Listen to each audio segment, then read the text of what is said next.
Para pemirsa Suyanto.id, kita bertemu lagi dengan Dr. Rahma Kusumawardhani, ahli klinik dari Rumah Sakit JIH dan RSA. JIH adalah Jogja International Hospital, RSA adalah Rumah Sakit Akademik Universitas Gadjah Mada. Dan jangan lupa klik subscribe supaya Anda selalu mendapatkan video dari Dr. Rahma Kusumawardhani. Dan kalau saja video ini sampai ke tangan Anda, ini adalah berkat editor channel kita, Mas Heri Teguh Wiono MPD. Beliau ada jauh di Ngawi sana. Jadi kita bekerja Ngawi dan Jogja. Nah, saudara, apa tema kali ini di episode 31 ini adalah temanya adalah bagaimana kita menyiapkan diet atau nutrisi atau menu makan bagi orang-orang yang bermasalah dengan jantung. Dan tidak saja jantung, Dr. Hama adalah ahlinya untuk meracik diet Anda ketika Anda memiliki persoalan. Sehingga kalau Anda punya persoalan, jangan bertindak sebagai dokter sendiri. Atau mitos nggak boleh makan ini, nggak boleh makan itu.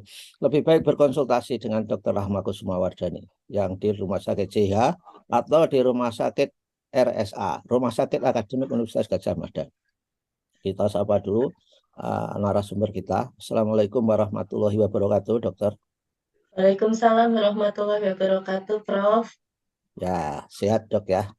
Alhamdulillah sehat, Prof. Prof sehat? Ya, alhamdulillah dok. Karena saya juga semakin punya ilmu untuk hidup sehat, makan sehat, tidak sekedar makan enak. Jadi untung punya teman banyak dokter-dokter sehingga informasinya dengan cepat bisa saya ketahui. Nah dok, tadi orang-orang yang sakit jantung, saya kira jantung itu kan Iya, yang paling, ya bukan paling, sangat berharga, organ yang paling iya, berharga. Jadi iya. dibandingkan lutut misalnya saja. Kalau kita patah lututnya, insya Allah masih hidup ya. Tapi kalau jantungnya mandek itu, ya, Sudah. jelas. Nah ini kalau ada orang yang sakit jantung dan itu perlu diet atau perlu nutrisi untuk bertahan dan untuk melawan sakitnya, itu apa yang dilakukan dok untuk Sip. teman-teman kita itu? Iya, baik, Prof. Jadi untuk mengenai jantung, jantung kan sudah dibilang termasuk dua organ vital ya. Ya, Salah satu dari dua organ vital selain otak ya. Jadi ya, kalau seperti yang tadi disampaikan, Prof, ini kalau salah satu mati, sudah gitu ya, Prof ya. End semuanya, Prof. Berakhir semuanya. Gitu. ya, Nah, artinya sangat penting sekali kita untuk menjaga kesehatan kedua organ tersebut ya, jantung dan otak. Nah, untuk hari ini kita akan membahas tentang kesehatan jantung. Jadi untuk jantung sendiri, saya rasa para pemirsa juga pasti sudah sering sekali mendengar yang namanya tiba-tiba kena serangan jantung, angin duduk, atau apa itulah ya. Ya, angin duduk itu sebetulnya serangan jantung itu dan sifatnya biasanya mendadak. Sebetulnya ada banyak sekali tipe sakit jantung, ya, tapi secara umum saya akan menyampaikan sedikit menjelaskan ya. tentang dua penyakit jantung. Yang paling sering dikenal itu yang pertama adalah penyakit jantung koroner. Penyakit jantung koroner ini disebabkan karena adanya sumbatan, Prof. Oke. Adanya sumbatan pada pembuluh darah yang menuju jantung, sehingga aliran darah yang harusnya bisa menutrisi jantung, Hmm. membuat jantung itu tetap hidup, tetap bergerak, dia terhambat, sehingga itu tadi jantungnya kerjanya tidak maksimal, gitu Ya, ya. Nah, sumbatan ini disebabkan oleh apa? Sumbatan ini biasanya, seringnya disebabkan karena adanya penumpukan lemak. Ya, oke. kolesterol jahat itu, Prof, ya, Ya, LDL, ya. kolesterol jahat. Dan Dia dok, maaf dok, dan penumpukan lemak itu kan ada kontribusi dari jenis makanan yang ya, dimakan kan dok itu. iya, betul sekali, Prof. Jadi kalau secara umum gambarannya, Prof, tubuh kita itu pasti pasti butuh yang namanya kolesterol ya.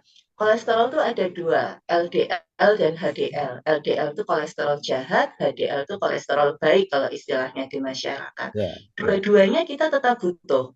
Ya, dari dalam hati, dari level kita, LDL itu nanti akan membawa kolesterol ke tempat tempat-tempat yang memang membutuhkan, Prof. Ya. Ya, tubuh kita tetap butuh kolesterol. Tapi kalau jumlahnya terlalu banyak LDL-nya ini, dia kemudian akan nyangkut di pembuluh darah, Prof. Ya, ya. Nah, nyangkut di pembuluh darah kan akan dianggap benda asing ya oleh tubuh kita. Kemudian sel imun kita yang namanya makrofag, dia Hmm. akan berusaha menghancurkan LDL ini, Oh, malah terbentuk istilahnya namanya foam cell atau sel busa. Nah, ini tadi busa yang kemudian numpuk di pembuluh darah ini yang kemudian akan menjadi sumbatan, oke. gitu. Nah, fungsinya HDL yang kolesterol baik, kalau HDL kita cukup, dia akan mengalir ke pembuluh darah untuk membawa pergi LDL-nya ini, Prof. Ya, bisa mengusir, Bro. Dok, dok Iya, mengusir betul. LDL ya? Mengusir, iya, dia membawa LDL-nya ini untuk apa namanya? Untuk kembali ke hati, untuk kembali ke hati, Prof. J. Hati dalam hati lever, Dok, bukan hati nurani ya. Oh, bukan, Prof. Hati level nggih, Prof, nggih. Ya. Heeh. Nah, Heeh. Jadi itu tadi, Prof, fungsinya HDL itu nanti akan membantu untuk membawa LDL yang menyangkut di pembuluh darah itu untuk kembali ke hati. Hati liver, Prof, ya? ya, ya, Mhm. ya. Nah, itu. Ya, jadi, itulah kenapa kita memang perlu sekali menyeimbangkan makanan kita, Prof. Oke. Lemak tetap perlu, tapi kita juga harus memperhatikan jenis lemak yang kita konsumsi, itu yang untuk penyakit jantung koroner. Kemudian yang kedua mungkin, pemirsa juga sudah sering mendengar sekali yang namanya penyakit gagal jantung. Oke. Penyakit gagal jantung itu disebabkan karena ketidakmampuan jantung untuk apa istilahnya, mencukupi kebutuhan darah ke dalam tubuh kita. Jadi tekanannya dia yang seharusnya kuat, dia menjadi lemah, Oke. seperti itu, Prof. Dan itu Mhm. tidak harus, Dok, gagal jantung itu tidak harus bawaan ya. Saya kadang-kadang mendengar Mhm. jantungnya aritmik, nah, segala macam itu. Itu Iya, betul betul, lagi. nggih. Oh tidak harus, Prof.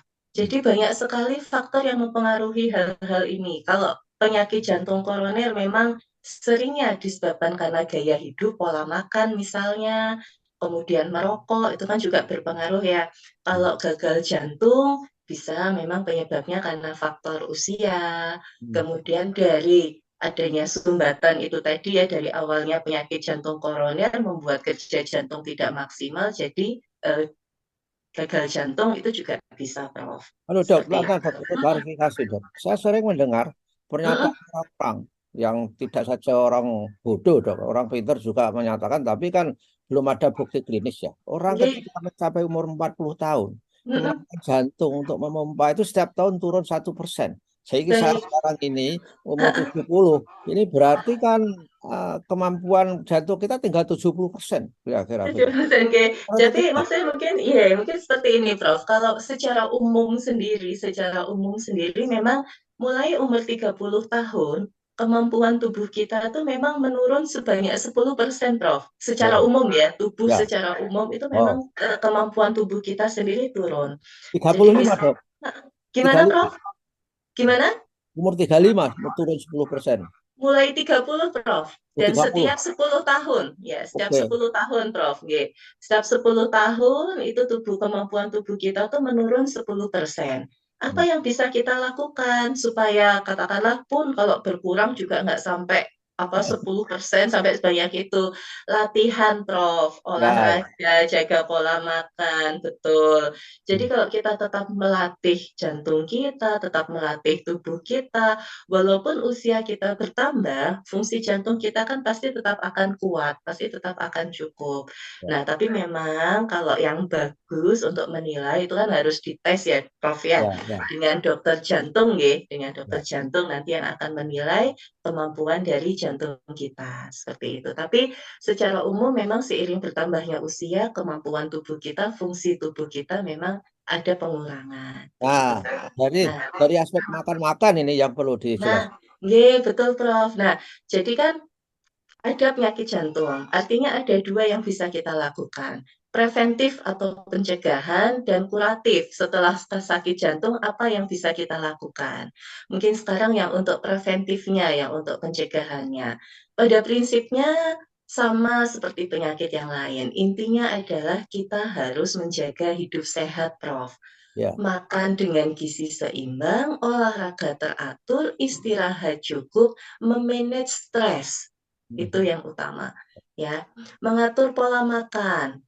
Kalau biasanya makan nasinya 3 piring, lauknya senangnya yang santen-santen, jeroan-jeroan, yang lemak-lemak, sayurnya kadang sak sendok, syukur kalau ada, buah jarang dikonsumsi. Nah, itu harus mulai diubah semuanya. Ya. Kita tetap perlu semuanya, nggih, tetap perlu semua komponen gizi, karbohidrat, protein, lemak, serat, vitamin, dan mineral kita semuanya tetap butuh, tapi dalam komposisi yang seimbang.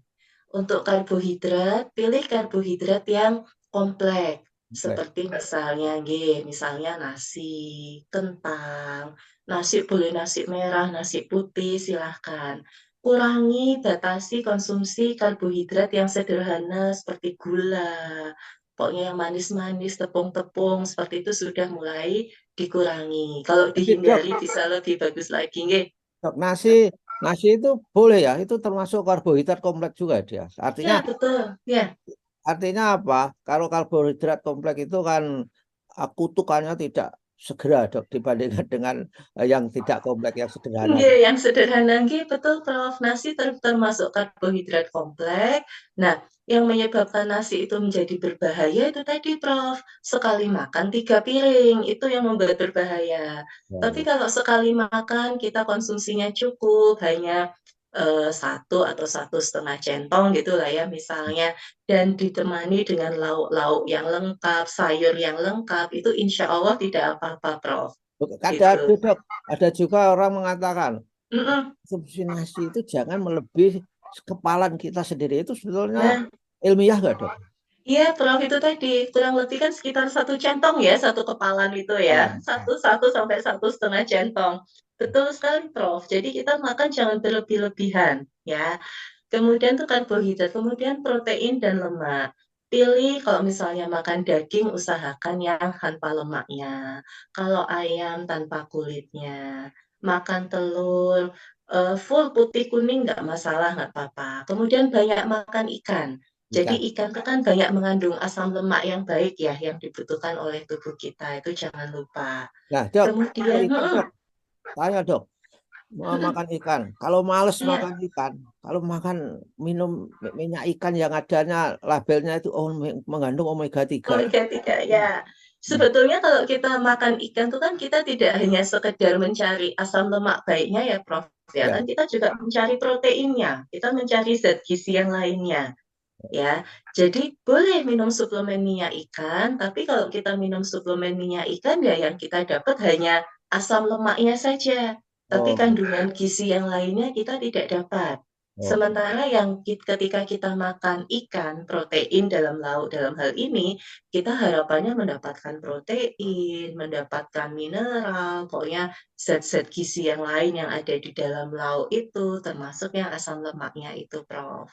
Ketika kita minum suplemen, itu kan artinya kita membutuhkan, jumlah asam lemak yang lebih tinggi dibandingkan yang terkandung di dalam ikan tersebut atau di dalam lauk tersebut, nggih, gitu, Hmm. Prof. Jadi minum suplemen boleh, tapi makan lauknya tetap harus. Ya, Ya, ya. nah, kemudian jangan lupa setiap kali makan tetap harus ada sayur dan buah. Fungsinya sayur dan buah ini salah satunya membantu untuk mengikat kelebihan lemak, kelebihan kolesterol yang ada di makanan. Jadi kalau kita makannya cuma nasi 3 centong, lauknya yang santen-santen, terus nggak pakai sayur kan otomatis semuanya diserap sama tubuh ya. Ya. Kolesterolnya nanti naik, lemak jahatnya nanti naik. Tapi kan kalau kita kombinasi, kita seimbangkan dengan makan sayur, dengan makan buah, paling tidak ya sepertiga, separuhnya lah ya, dia bisa ikut dibuang, bisa ikut tidak diserap oleh tubuh semuanya. Kira-kira Mas, begitu, Prof. saya yang saya yang belum bisa kulit-kulit itu, dok. Jadi Oh, makan, tapi saya harus bisa. Saya Iya. harus melawan diri sendiri, saya kira. Betul Kalau sekali, Prof. kalau Nah, saya, kemudian iya, cara pengolahan. Nah, cara pengolahan ini juga penting, Prof. Kalau iya, kita kan di Indonesia kan kalau nggak digoreng nggak mantap ya, Prof ya. ya, Jadi, udah gitu gorengnya pakai minyaknya udah sampai hitam gitu ya, Prof ya, itu baru sedap gitu ya. itu. Nah, itu oke. Ya, Nah, itu musuhnya ibu-ibu itu udah kalau iya. sayang. Betul, padahal kalau minyak ketika misalnya dia, sudah digunakan sebetulnya ketika sudah digunakan lebih dari satu kali, dia istilahnya sudah jadi lemak trans ya, jadi sudah jadi asam lemak yang jahat gitulah ya, Prof, ya. Dan itu pastinya sangat berbahaya bagi tubuh kita. Idealnya kalau kita misalnya memang mau, mencegah, kita mengurangi risiko untuk terkena penyakit jantung, itu untuk pengolahan yang bagus ya direbus, dikukus, ditim, dipepes, ditumis gitu ya Prof ya, pakai minyak sedikit gitu. Mulai dikurangi konsumsi makanan-makanan yang digoreng. Kalau Ya, misalnya memang perlu menggoreng, diupayakan menggorengnya tidak dengan minyak yang sudah berulang kali digunakan. akhirnya, Kemudian mengurangi juga makanan-makanan yang, menggunakan bahan santan, Prof. ya, Apalagi kalau misalnya kita makan santan kan kalau nggak dipanaskan berulang kali nggak enak ya, Prof, ya. ya, ya, Baru ya. sedap kalau sudah diangetin 3 kali, Prof. Ya, ya. Jadi saya juga sudah menggunakan krim dok itu untuk santan. Ah, Jadi sudah lulus dalam hal itu. oke. Tapi Iya, Prof. yang kulit-kulit itu masih harus berjuang. Ya. Iya, betul. Nah, kemudian kalau untuk, salah satu faktor resiko ketika kita kena sakit jantung kan, darah tinggi ya, Prof, ya, hipertensi. Nah, mulai juga membatasi konsumsi makanan-makanan yang tinggi garam, tinggi natrium. Oh Eee, ya, jadi kalau misalnya kita sudah tahu makanan ini kayaknya misalnya beli gitu ya, beli jadi kita sudah tahu makanan ini kira-kira bakal garamnya tinggi atau asin sekali, ya sebaiknya dihindari. Makanan-makanan yang diawetkan dengan diasinkan telur asin, ikan asin gitu ya, berarti ya hmm, jelas ya sudah harus dihindari. Makanan yang diawetkan dengan dikaleng seperti sarden, kornet, itu juga nanti sudah mulai dihindari, itu ya, Prof. Itu ya, kira-kira kalau dari sisi gizi, dari sisi makanan secara praktis untuk pencegahannya, Prof. ya, Mhm. ya. Nah, Jadi, mhm, jadi mencegah itu kan justru lebih mhm. baik daripada mengobati dok. Itu Iya betul, Prof. Mungkin sepertinya kayak, itu kan, apa namanya, kayak prinsip hidup sehat, gizi seimbang seperti yang lainnya. Oh betul, yang namanya mencegah itu, yang penting kita melakukan prinsip gizi seimbang, kita makan makanan yang sehat, insya Allah nanti faktor resiko itu semuanya bisa tereliminasi atau munculnya dia lambat, tidak cepat gitu ya, Prof, ya. Itu kalau yang untuk mencegah. Nah, kalau yang memang sudah mengalami sakit jantung, apa yang harus kita lakukan gitu kan ya, Prof. ya, Nah, itu nanti sebetulnya tergantung dari pemeriksaan dokter jantung, Prof. ya, Sudah sampai mana kemampuan jantung kita, Prof? hmm, Jadi, biasanya nanti dokter jantung akan menilai kemampuan jantung kita itu, kalau dari skala gitu ya ibaratnya mungkin dari 0 sampai 100%. Kalau hmm, nol ya pastinya sudah nggak ada ya, Prof, ya. ya, ya, Gitu. Nah, tapi ada nih mungkin masih sehat atau masih masih bisa aktivitas, tapi ternyata kemampuan jantung kita tinggal 20%, tinggal 35%, atau kemampuan jantung kita memang masih baik, masih di atas 50%. Kalau dari sisi gizi atau dari sisi makanan, itu nanti berpengaruhnya terutama di teksturnya, Prof, hmm, tekstur makanan. ya, Kalau untuk pasien-pasien yang memang dari sisi, jantungnya itu kemampuannya memang sudah berkurang, misalnya sudah di bawah 50%, 30, 20, kita anjurkan untuk makannya jangan yang keras, Prof. Jadi jangan nasi utuh, jangan sayur yang keras, jangan lauk yang istilahnya mengunyahnya itu masih butuh energi, butuh tenaga. hmm, Lebih dianjurkan untuk makanan-makanan yang lembut. Sehingga tubuh kita dalam hal ini jantung tidak ada upaya atau kerja yang terlalu keras untuk makan. Kalau makanan yang lembut seperti bubur kan masuk telan gitu ya Prof Ya, ya. jadi Gak mudah gitu loh, nggih, Jadi sama dok. Kalau gitu, saya selalu makan telur setengah matang itu kan lebih baik daripada telur diolah, misalnya omelet, misalkan saja.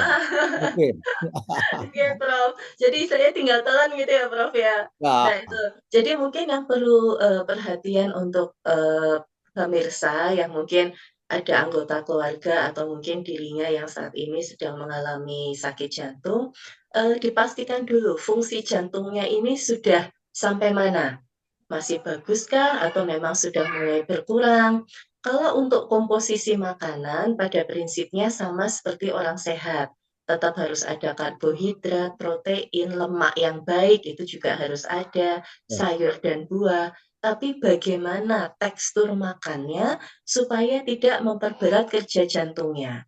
Jadi Kalau jantung dok, maaf dok. Kalau tadi mhm, itu makanannya itu keras gitu, iya, jadi apa ya? Jantung itu juga punya effort untuk iya. mencerna itu ya. Betul, Prof. Jadi kan ketika kita mengunyah, otomatis kan kita butuh tenaga, ya. Butuh tenaga artinya apa? Jantung kan dia harus bekerja lebih keras lagi.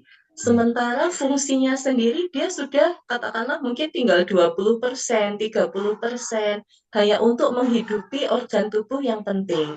Kalau kita masih harus jantung masih harus bekerja lebih keras lagi dalam tanda kutip hanya untuk kita mengunyah, itu kan kasihan. Ah, ya. Jadi lebih dianjurkan untuk makan makanan yang lunak. Susu misalnya tinggal minum, bubur ibaratnya tinggal telan, lauk sayur yang memang sudah dihaluskan, kita nggak perlu effort atau usaha untuk mengunyah lebih lama. Tapi kalau misalnya jantungnya dari fungsinya memang masih bagus, masih di atas 50% gitu ya Prof ya, kita untuk makan makanan dengan tekstur yang biasa itu masih tidak masalah. Ya. Nah, pada saat makan perhatikan juga, eee, sesak nggak? Sakit nggak dadanya? Kalau Hmm. misalnya pada saat makan kok ada keluhan sesak, di mana itu bisa jadi suatu tanda jantungnya mungkin kerjanya agak lumayan gitu ya, Prof, ya. Oh. Berarti harus istirahat dulu, jangan dipaksakan. Harus istirahat dulu sampai nanti sesaknya membaik, kira-kira memang sudah mampu, makannya dilanjutkan kembali. Kira-kira seperti itu, Prof. Wah, baiklah dok. Mhm, Saya mhm. kira ini merupakan pencerahan yang luar biasa. Dok, mudah-mudahan para pemirsa memahami bagaimana kalau memiliki persoalan apa koroner, jantung koroner atau gagal jantung. Ini dua hal yang berbeda. Tapi Oke. pola makan harus tetap dijaga seimbang, katanya Dokter Rahmat tadi. Begitulah saudara-saudara.